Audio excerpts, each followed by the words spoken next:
即阵寒流有真侪悬切温度拢无到10度，恐惊会造成农渔业的损失。农业部的农粮署是表示讲，虽然目前阁还未传出灾情，也毋过后续是真歹讲。一般来讲哦，蛤蟆佮沙白鱼上惊寒，所以渔民最近的皮拢变甲真红。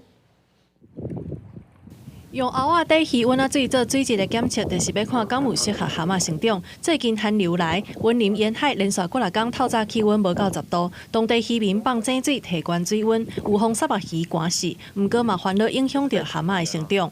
有地下水嘛，就是为了让它说温度不要那么低，但是太多地下水的话，可能就是咸度跟那个会比较会有过高或是过低的状况，所以要做一个调整。当时就较无简单啊！恁若掠活人就继续较悬啊。大细渔民表示，虽然目前蛤蟆池当中的沙白鱼传出一寡寒死的状况，不过还阁要等到气温回升了后，才会当知影影响的程度。另外，来到中华的葡萄园，农民无用咧灌地下水，嘛是要避免延迟性旱害来发生。抽地下水起来较少，咱咧甲泡温泉咧安尼，较袂去寒着安尼。安怎讲？那寒着后摆就变石头火去。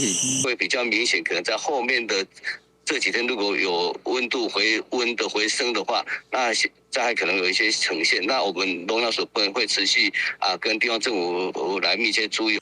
农粮署表示，农作物延迟性旱害也阁需要观察一段时间，才会当知影损害的程度。也呼吁农民，若真有相关的状况，要赶紧向地方公所申报，方便后手的补偿作业。记者综合报道。